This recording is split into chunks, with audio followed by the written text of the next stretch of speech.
What's up guys, it's Raquel here bringing to you something a little different for the channel. I recently picked up a portable monitor from Cocar and I wanted to provide a little insight for you guys just in case you're looking to pick one up. Now I'm a fighting game player and I'm often carrying a lot of equipment just to go to fighting game events, whether it's your fight stick, a controller, monitor, or a console, and all of that can get pretty difficult, especially when you're flying. So I got the box sitting right over there on the bed. Let's go ahead and get it and let's take a look at it. There we go, here's the package here. Don't worry about it. I've already opened this just to make sure that my equipment works. So this isn't supposed to be an unboxing video, it's just supposed to show you guys. Packaging itself, package is pretty standard itself. And here's what it looks like on the inside. Monitor is right behind this. You got your travel adapter for your power. You got your USB-A to USB-C.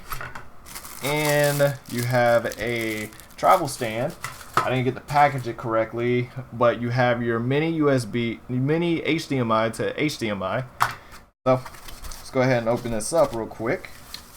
Monitor is wrapped around the protect cut sleeve. Move that off. Get this out of the way. Alright, and this is what it looks like. Cocar right there on the front.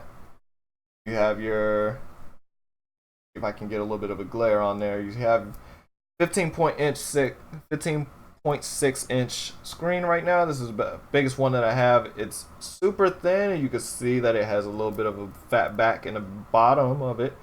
Now if you look at the back, see already it has a bunch of my fingerprints, so this will get a lot of your fingerprints if you're touching it quite often. And if we look on the sides, you have here, which is your connections. You got your two mini HDMI connections, and then your power here, which is the USB-C. Can also be as a connection as well if you have a USB 3.1 or 3.2. And then on the other side, you have a couple of buttons here. Now, you can't really tell about these buttons, and the reason why I say that is because if you have to look at the back tells you exactly what they are. You can also see that there's some speakers here on both sides. So there's the other speaker right there. So let's go ahead and get this powered on. That way you guys can see it. It feels actually super light. The only case is just the fat back. So I'm gonna go ahead and put this up together and then we'll take a look at it from there. Alright, so here we go guys. I'm actually recording this on my phone to make it easier for you guys to see. I have the Cocar monitor set up right here. And I have my other two monitors, one right above the Acer, 1 millisecond, and another Acer that's 5 milliseconds posted up right next to each other. Sorry, this one has a pretty horrendous glare. This is a really old one. So I actually have already put in my settings beforehand. So as you can see, only takes, I don't have a USB-C compatible to have this as power and data transfer. So this is currently using as power, and that's being used as a transfer for my desktop computer. On the side here, let me go ahead and reset the settings so that you guys can actually see what it looks like when you first get it. Give me a sec here. So this is what it looks like when you first start. All the colors are pretty solid as it is. I've had to make a couple of adjustments ahead of time. As you can see, the red is actually a little more dried out, except for this heart. This heart is supposed to be a red. I think only if I angle it this way it looks decent. But the red on here is a little bit more dried out than the red here. So a little bit more of an issue there. I've tried to make a couple of adjustments before, but it seems like that just wouldn't get anywhere. So when you're using the buttons, the menu's actually very snappy. It uses a picture, so you can actually set up everything you want. The first four options are for you just to set up whatever you want for your monitor, your backlight brightness, contrast sharpness. You move over to display. Unfortunately, you can't change anything in there. Your color, the most that you'll probably be messing with is your temperature and your color effect. Of course, you have a lot more options here, but you're not really going to be messing with those unless you have some peculiar taste for it. And then you have advanced. where you can change the size of it for overall. There's more options for you available here. I've tried using HDR mode, but unfortunately it doesn't make it makes it look worse overall, so I prefer not to use it. And that's to kind of give you an example here. I don't know, this doesn't really do it justice with my camera phone, but it's actually much darker here. So it kind of just like amplifies everything to not really be the same. So I don't truly recommend it unless you know a better way to probably set up that option.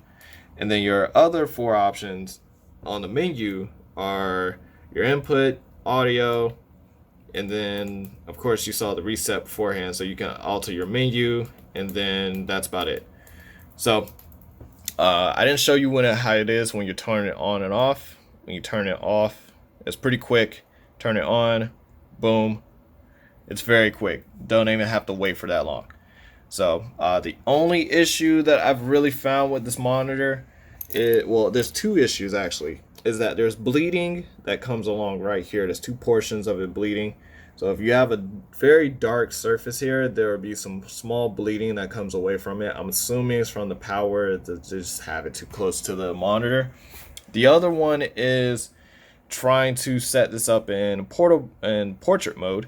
Can't really do that since you have buttons here and since you have the connections over here, and since it has a fatter back right here, the stand in the back doesn't really balance properly. So if you're trying to use this for portrait mode, that doesn't work. Now let me show you how the stand is. The stand is actually pretty good if you know how to do it. Right now you can see it right there. I have it pretty much up so that it could be seen, but it can be low profile, which is really good. So if I just pull this back a little bit, thanks to the two prong, and you can see how far back it's actually gone now just from using the same stand. And you can even make a couple more adjustments, do a little bit more clicks. You can make a couple more adjustments just to even make it way lower compared to before. So there's a lot you can do with it and just make it much more feasible for your setup like it is. I mean, I had 3 of them just like this. So, and it works pretty well for what I want. So the response time is very quick. It has 2 milliseconds, 2 to 3 milliseconds, but that was on their product website, so I don't have the equipment to test that. That's up to you guys. The only other thing is that if you are going to set the colors on this to how you fancy, make sure that you don't mess with the red. The red lighting, or the red portion of the RGB is unfortunately not really adjustable, and it just basically takes away from the entire thing. So when you turn on the Windows night light, it actually makes it look worse overall, and I don't recommend making any of those adjustments. So that's gonna do it for me, you guys. I went through it, I've tested everything about it, and I mean, like, overall I really like the product. It's a very small, very niche product. If anything, you might want to make sure that you go and get a portable sleeve for it just to keep it protected. I went ahead and I picked one up while I was at it, but I really like it. It's quick, it's snappy, it gets the colors that you want. Unfortunately, the red is a little bit dried out, so there's not much that you can do with that. But when everything else about it is really good, except for the small bleeding at the bottom right.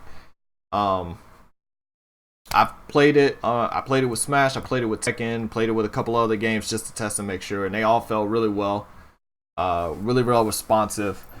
And that's from me. Of course, I have a 1 millisecond monitor, a 5 millisecond monitor, and this one is a 2 to 3 millisecond monitor itself. So, if anybody's willing to test that, that'll be great. That way, it can be proven. But I think it's a really good product. Only $169 is what I bought for it. So if you're looking to pick one up, I mean, like, I would recommend this. This is very